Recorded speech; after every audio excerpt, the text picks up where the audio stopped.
Good morning, everyone. I think, well, it's the afternoon. I think we're live. Let me see that everything's working fine. It should be good. It's awesome. Let me know in the comment or in the chat if you hear properly. Yeah, you should hear properly, which is wonderful. First time, working great, wonderful, awesome. So welcome, guys. It's been a while. It's been a really long time. I feel like when I don't do video for like one day, it's a jump, but when I don't do videos for 2 days, it's like a big jump. So I feel like it's been a long time, but I cannot. This is my rule. I cannot not do video for 2 days because I want to like stick to it and be consistent with that. So yeah, we'll look at a Q&A. I think it's going to be kind of on the spot, improvised. Doesn't really matter. I'm happy to do it for sure. And if you guys have any questions, comment below in the chat. I see we have a few people joining us live right now, which is awesome. Thank you guys. Welcome back. Yeah, I'll answer your question. I think I might go through a trade example, a trade that we talked about on Euro CAD last week. It's been to the take profit today. We could go through that, but you guys let me know in the comment chat if you want to see this or not, and I will get working with that right after. So boom, 5 people watching. That's awesome. Welcome back, guys. We'll do this. So I wasn't sure what to talk about today. I think, yeah, I might do the trade example first. Yes, let me know in the chat if you want to see the trade example or talking about some things. If you have any question, comment below in the chat, and we'll do that. We'll make this happen. What's up, Sharon? Great. It's raining here. It's crazy. Makes me think of London and the UK with all that crazy rain. It's amazing. Okay. So guys, I want to start right away. I think I want to go through the trade example. Took your cat also. Wonderful. Yeah, I think I want to go through that. It's going to be a simple one. And actually, I need to put this in my journal, like, because I didn't do it yet. So let me go over that. Yeah. So we're gonna change. That's the screen. That's me. That's without me. That's the screen. That's me. Here we go. So here's an example, and we talked about this in the weekly review last Monday. I've shared the trade a little bit. I think I went through what I was looking at, but basically, Euro CAD was at the resistance area, 1.55, and we've been at this point for a long time. We pulled back down when we touched 1.55 first. We came back to retest. We had no setup over here. I don't think so. No. And then once price came back a few days ago, yeah, that's like 4 days ago. I think that was on Friday. Friday really early, I think. So we came back with the 60-minute chart. 60-minute chart had no setup here because we went too far from the upper band of the Montreal band. Okay, but the forward low stop loss above the high. This is kind of, this shouldn't be exactly that way. But we were at the risk of 3 to 1. And I don't know why this has been moved, but we've been reaching the take profit anyway. Okay, so 3 to 1 over here. And yeah, so we were to risk 3 to 1. I took some partial profit at 1 to 1 as always. That was like, I think this was reached on Friday last week because we had this big first candlestick down. And then the other part of the trade was closed like just today, a few minutes ago. Okay, so the whole trade was this, and I want to like make you guys think that I'm getting notified when a trade is closed or not. This is a bad way to do things. I prefer to just let it run.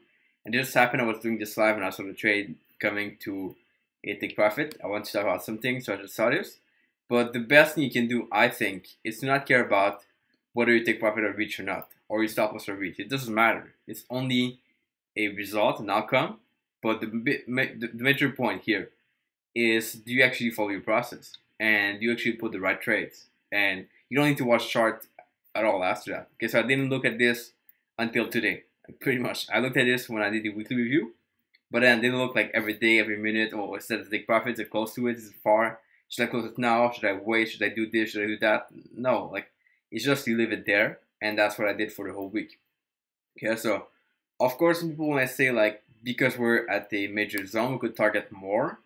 Yes, like this is the zone. Okay, so some people would say, well, price has a potential to go all the way to this level over here, 1.50. Now, in my experience, it could go, it could not go. That's why I prefer to close the trade at a reward to risk that I calculate. I'm more in control of kind of the trade and the result, as opposed to just waiting for a move that's kind of far. Price could go back down here for sure, or it could go like to the middle and then pull back up.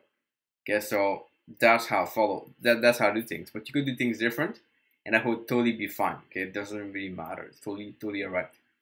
So let me go back on the camera, and if you guys have any question, comment in the chat on the right hand side, I think, or below, whatever. We'll answer your question today because this is like improvised Q&A without any plan. But actually, I'll tell you guys about yesterday. So yesterday was pretty cool. I got this idea to do a back test, like really randomly. I kind of woke up, had this idea to do a back test thing. That's an idea I had when I was traveling. So I did that, and I spent the whole afternoon backtesting stuff, running script on MT4, and the results are pretty interesting. So I'll share that tomorrow in a video. I actually have to edit that today, but the results were pretty good. And basically, the way it works is you do your trades, or you do your backtest on MT4, and then you get your data that you put on the side in like an Excel spreadsheet, and you can run a lot of different things, like a lot of filters, to figure out which trades are the best, which trades are not the best. And I'll show you exactly how that works tomorrow. But for now, we'll focus on what we have at hand here. And that's going to be for tomorrow. Yeah, of course. So you guys comment below in the chat, and we'll get to that right after. Whatever question you have, I'll open my email and I'll see, like, because I get a bunch of questions. People wonder about a lot of different things. So we'll try to answer that if possible. And we'll see what that turns out to be.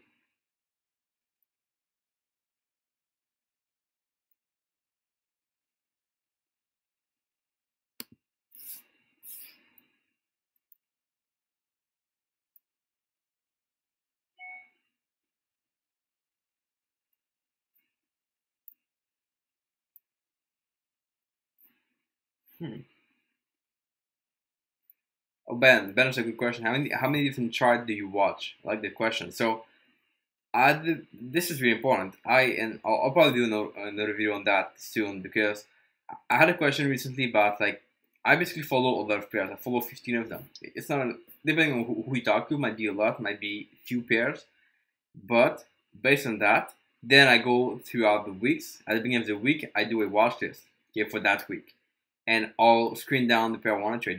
Those that are at major levels, and I'll have a kind of narrowed down list. This week, let me see.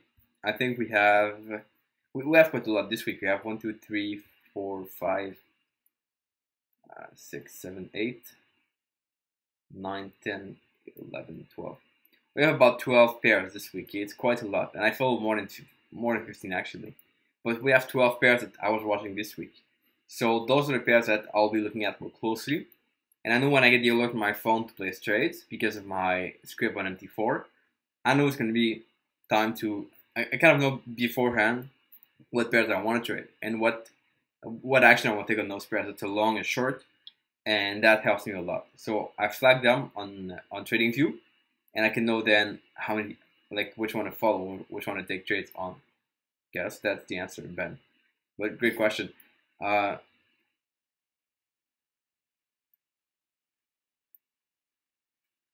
Yeah, question about stable internet. I love that.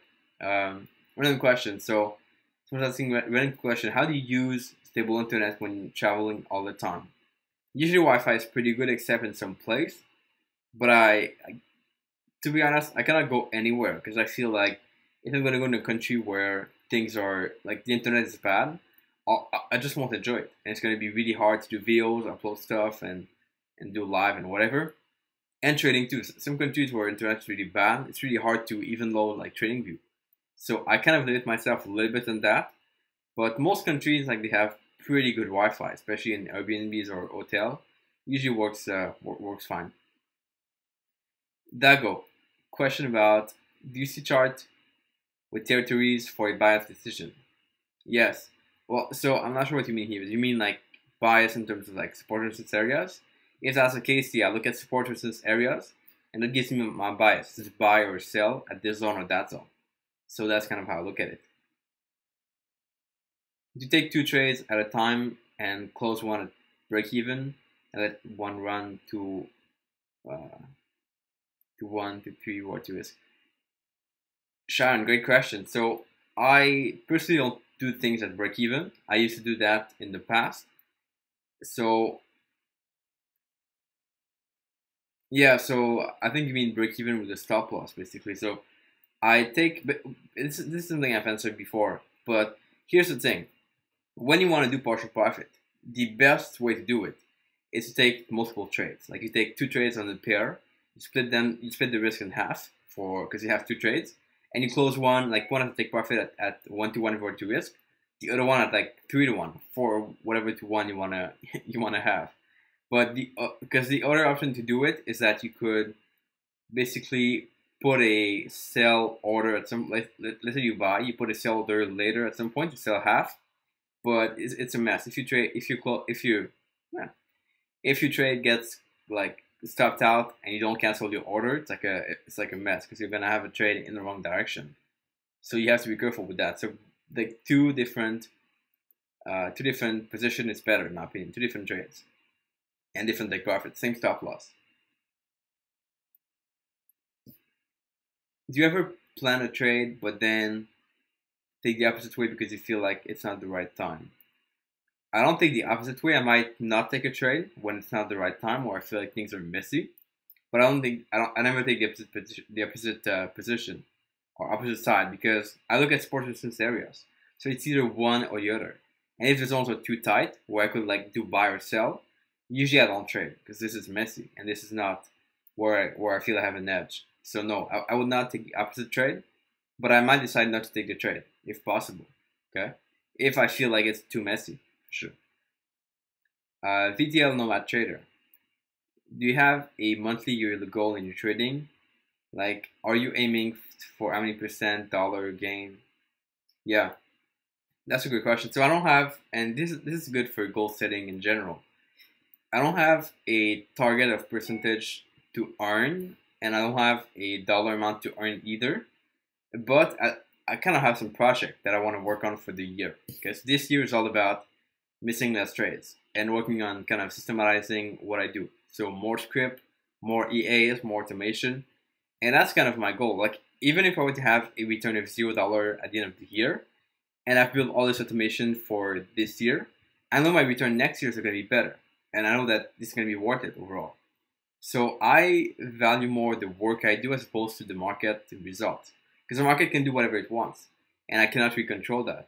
Okay, but I'm going to control for sure 100% my habits and what I work on. Okay, those are things that I need to set goals for, and I have some goals for that this year. One of my goals was to be able to create strategies that are going to be able to be run with a script, okay, or just with a pretty simple thing that runs, and getting even more data on that, and missing less trades. That was my goal, my few goals, and but then I don't know how much I'm gonna earn. I don't know when it's gonna be ready, but I know when it's gonna be ready, I'll be able to implement it, and because I've done the work, the result should be good automatically. Okay, and if it's not good, it's just a matter of going back, working on that again, and finding a way to make it work. All right, and I think this is what most people should do when they set goals. Like have some outcome goals, some visions. Like this is what you want to achieve later. This is what you work toward.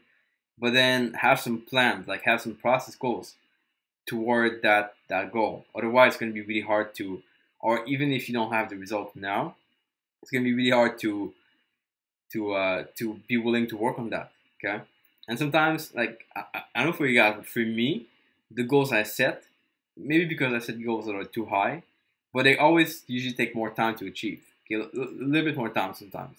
Sometimes I hit the goal and the outcome straight away. Sometimes it takes like months or years more.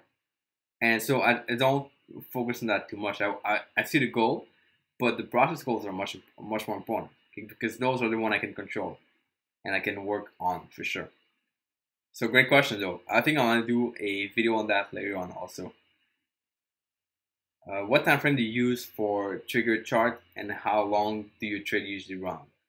This is so first part is simple.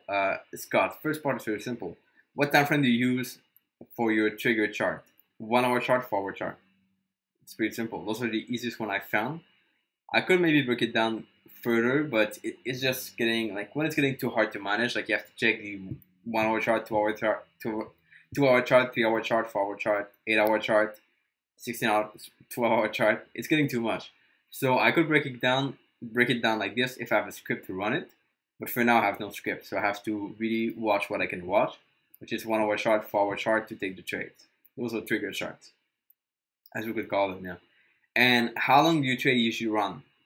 It really depends. Like usually, I can. If it's gonna be a winning trade, I'll probably have my first take profit hit within, I would say, like 8 hours, probably. And then the other one might take a little bit more because it's like 3 to 1, so it might pull back, come back, but usually not more than 2 weeks.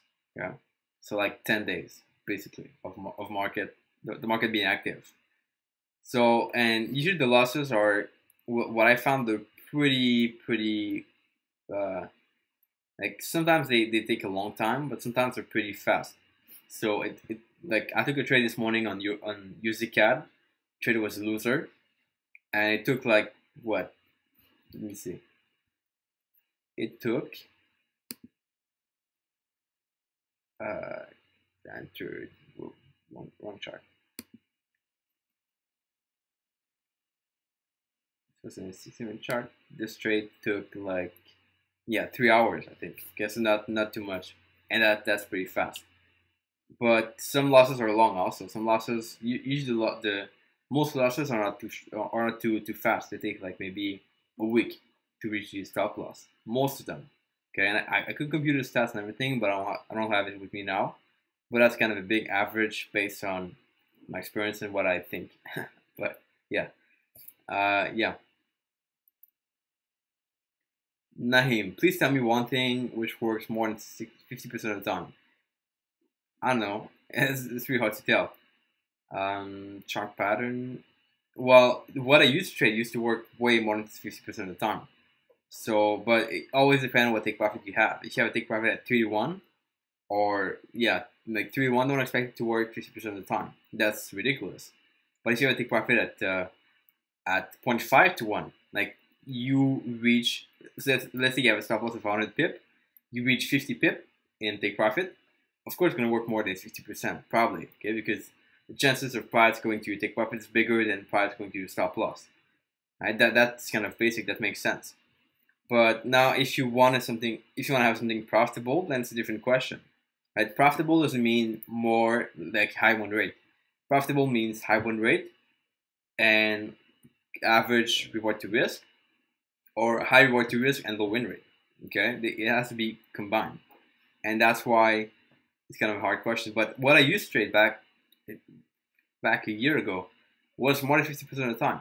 So I used to have like a 60 or 70% win rate sometimes, 69 I think. And basically it's a Bollinger Band reversal like I trade now at zones, but with a 2 to 1 of reward to risk as a profit. And you take profit at 1 to 1, okay, of reward to risk.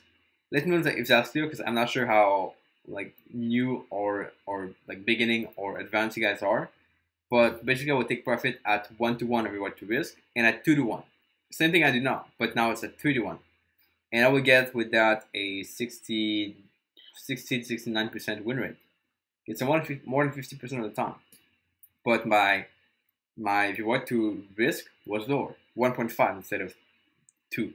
Okay, so that's the difference.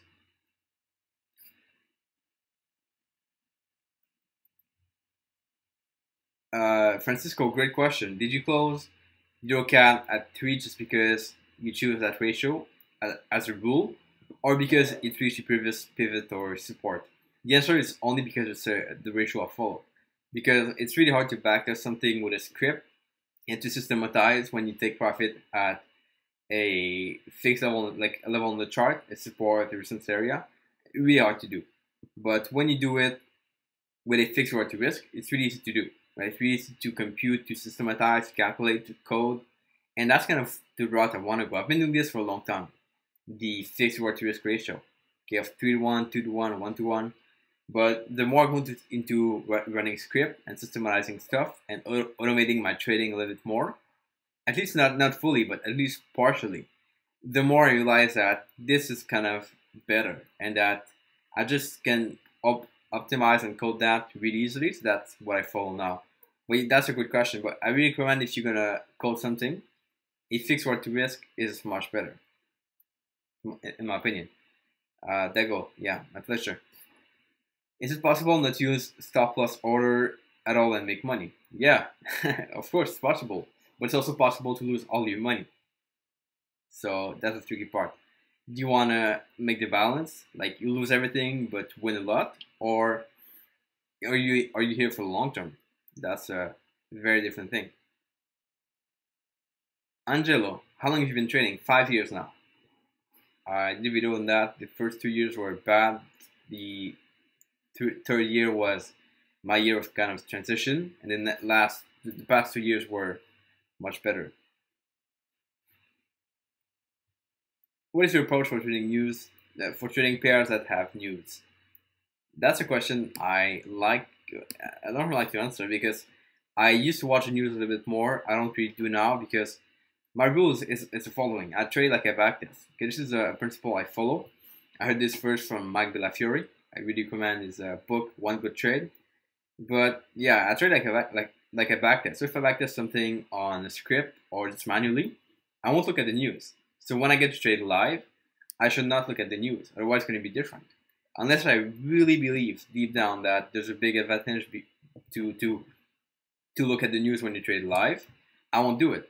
And I don't really believe there's an advantage trading news or looking at the news when you trade live, because you basically could be like in your favor or against you, the news. And so it's for me it's like 50%, half and half. So either it's going to be for me or against me, and I'll just wait and see the result.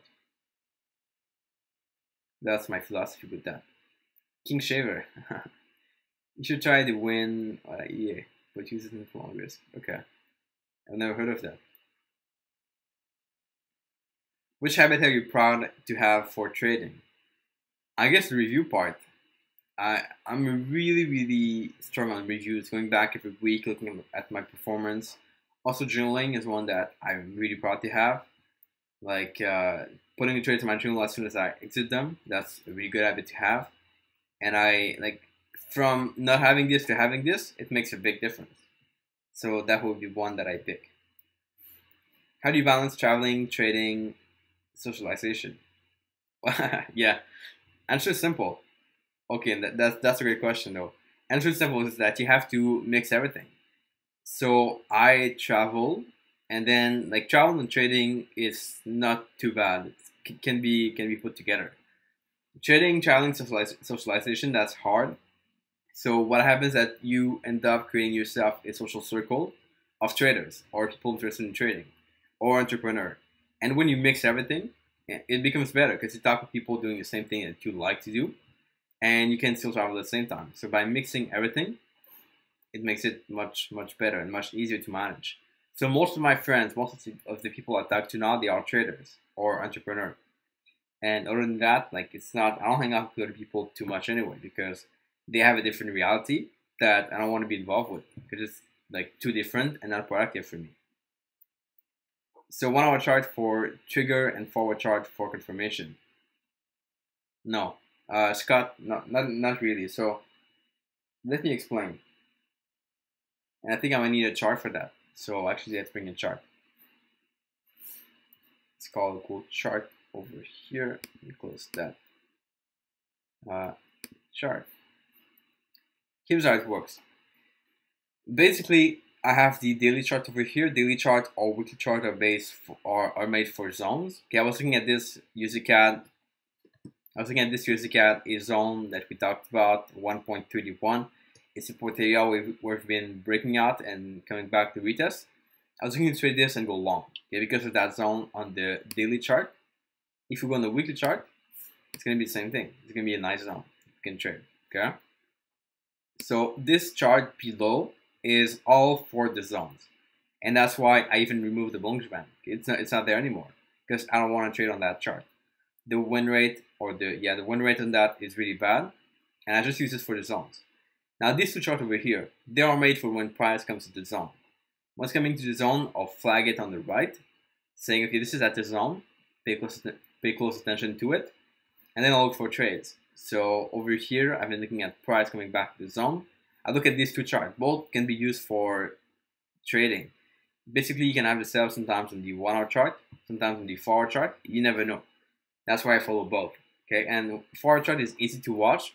1 hour chart is kind of tricky a little bit. That's why I have alerts that I get on my phone when I have the setup I want. So today at actually this morning, no, this was at 9. Yeah, this morning I had this alert on Musicat. I was at Starbucks. At Starbucks, I took the trade, and top of the high, stop loss below the low. You were to risk of 31, whatever you get the principal, and trade was stopped out. Okay, so but that's the principle. So when price comes back here, I know I have to take a trade because it's at the zone, and this is made for execution, and this one here kind of planning below. Okay, hope that makes sense. So it's a process with 3 different parts. But I don't need to have both chart like confirm each other. This would be like a waste of time, and it's really hard to decide because they can be doing different things. The 1 hour chart could be really cool. The 4 hour chart can be not so nice, but for sure, because the 1 hour chart comes before the 4 hour chart. So of course they're gonna have different things, and of course the 4 hour chart is gonna take more time to create a setup, and your stop loss is gonna be bigger. So cannot be used, I think, together. They have to be used separately, in my opinion. Okay. So I hope that's helpful, Scott. Yeah, that was Scott. Okay.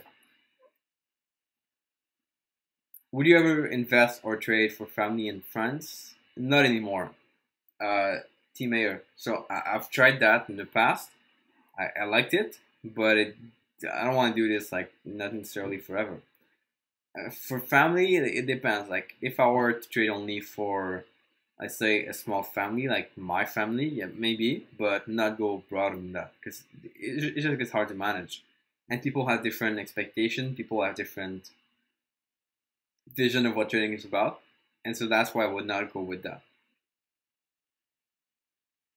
How old were you when you started to trade? 18 years old. Peter. Have you ever thought of running your own trading academy to mentor other traders? Or you just like the freedom of having to trade and draw? Yeah, actually, I do have the Desire Academy. It's going to be linked below. I do have an academy, but it's not the academy that people like that most people offer, because I believe most people out there they have they offer courses, and I don't really believe in the power of courses. Like courses have their place, but I don't think that they are the solution to everything. You cannot just read a course and follow a program to become better, to become really profitable. I think like the way it works is that courses get you so far, then you need demand, then you well actually let me rephrase this. So you start with free stuff. The free stuff gets you so far. You take it less seriously. You're not so much invest into it. Gets you to a certain level, 20%. And then to get to another level, you need courses. I've bought a lot of courses myself. Courses help me, or even books, they help me go to another level. Like, let's say 50%. Maybe you're profitable then. But then you need another level to go even higher. And that's going to be usually coaching, mentoring, okay? Or talking with traders. You don't need to pay for a coach necessarily, but you at least need to talk to traders. Be surrounded by traders. And that's kind of what my academy is for. Being surrounded with other traders, other people to talk to, not just to trade with, but to talk to exchange with. What are your challenges? What do you face? What do you struggle with? And that's why we do mastermind calls every month in my academy to get people around them. And then there's also the course part, so you can follow some courses that other traders did. I believe I'm not the best at everything. Okay, I'm only the best at some things. I'm really the best when it comes to organizing myself, reviewing stuff, and teaching people how to do it. This is like something I like to do. I like to talk about. I like to share. But I'm not the best for psychology necessarily. I didn't study psychology. I just know how to control myself, how to be disciplined myself. I work on that a lot, but I'm not the best to teach it. So that's why I bring other people, especially Mandy, who's really helpful on that, to talk about psychology and do the courses on that and do sessions, a coaching session on that, on psychology. And then risk management. I'm not the best at that. So I brought another person to talk about risk management and what he does and how he's been able to trade for other people and how he would go about it if he were to manage money for other people. So that's kind of a big kind of program with different courses. And you can go through at your own pace, but the value lies in the discussion and the talk you have with me and other people in the academy every month. Okay, So yeah, I do have an academy, but yeah, only for like a few people. I don't want to make it too big anyway because I have to still want to have freedom and stuff. Like you said, this was Angelo. Yeah, but yeah, it's a different thing.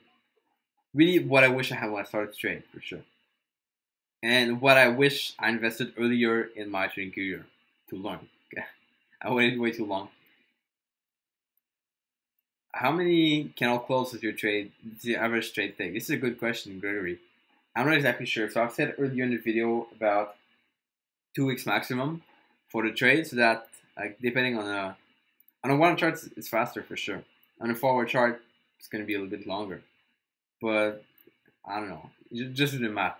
But yeah, I won't ask how long your trade takes is to trade multiple times exactly. So we answered that before, Gregory.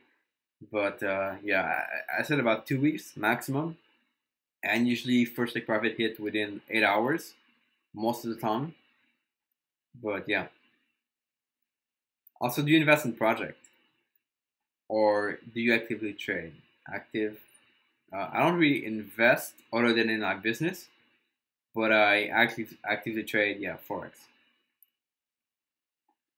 What would be an ideal amount? And I think I want to get into real estate at some point. Not now, but when I kind of get really settled down and stop traveling a little bit. Although it could be done to travel and have some real estate, but I'm not really sure on that yet. What would be an ideal amount when starting a PAM account?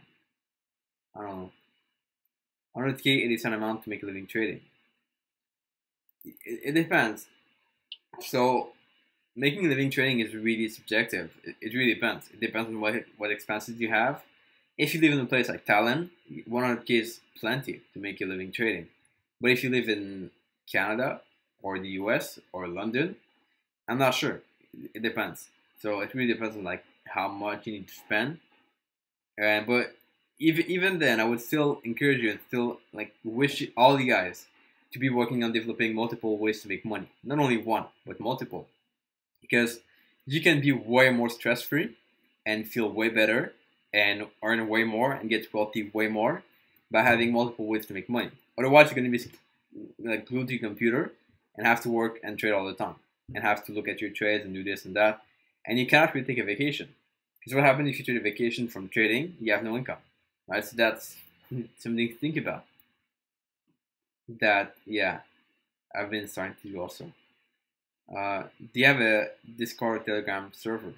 No, I only have a Telegram account for myself. I just got on Telegram like 2 weeks ago to get my trade alert from MT4, but it's the only thing that, yeah, I don't really share that because it's only for myself and my setup. Do you trade only Forex or also use the market? I trade only Forex. Francisco, it's normal to have some losing years in trading when you're practicing your strategy. I don't think so. Well, maybe for one currency pair, and maybe for one currency pair you can have a losing year, but I would really narrow it down if you are having a losing year. Like there's something wrong in some place. And if you trade multiple currency pairs, maybe one's gonna be loser, the other one's gonna be winner. So it's average out to be winner. Okay, and that could be a good way to go about it. How do you combat spending money compulsively?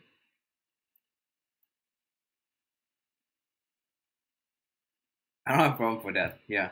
Gregory. Oh, I had a video on that. Yeah. That's a good question. I think I want to answer that one, then go because I really have to go at some point. I have an appointment and the video to edit after. But Gregory, this is a good question. How do you avoid spending money on stuff that like you don't need? And it's pretty simple. I follow a principle I heard by Jim Rohn. I really need like if you guys can do one thing after this video over here, it's to go watch that video I'll share with you in just a second in the chat. Okay, this is really fascinating. Let's see. I follow this thing by Jim Rohn where it says like how to spend your money. Okay, and basically the way it works is that you break down your money into different parts. Let's say 60% can be for spending, and you cannot spend more than that. The other like 20% for active investment. That's stuff that goes into your trading account automatically every month. It's not like if you feel like it, if you think it's good, it's all the time. Okay, And then the other 10% is passive investment for like stuff you want to buy later, let's say property or something that's going to be more stable perhaps. And then the other 10% or 5%, whatever, is to give. You can change those numbers and the percentages that you use. But in general, you want to do this the same structure to make sure that at the end of the month, you have some money you invest, some money you save, and that you have some money to do whatever you want. Spend it however you want to spend it. Okay, and that's what I've been following. Let me get that link. I want to share this with you guys absolutely now because it's like really, really cool. I've listened to that like 4 different times, probably more. There you go. How to spend your money wisely. I love that. Here. There you go. And question here that I just see about, yeah, so guys, if you're gonna do something after this video, well, first of all, give it a like, but also watch this video from Jim Rohn. I put it in the chat. I'll link it below as well, because that's gonna be useful. And yeah, that would be really awesome to watch. And it's not that long anyway. So guys, I just want to say a last question about price action or technical. Both. Price action, I think, is technical. And price action, well, so I use price action and indicators, okay, both at the same time. And I think it's good to have a confluence and a combination of both, and that's why I use both. Okay. So guys, thank you for being here today. I really appreciate it. Comment below what you thought after the video if you have any. If you have any questions, comment below as well. I'll answer your question as always. And don't forget to subscribe, click the bell next to the subscribe button. It's always messy because you don't get notified of the videos. You don't want to be that person who's not getting the videos. And that being said, I'll catch you guys here tomorrow for a video on backtesting. Enjoy the day, and I'll catch you guys here tomorrow. Ciao.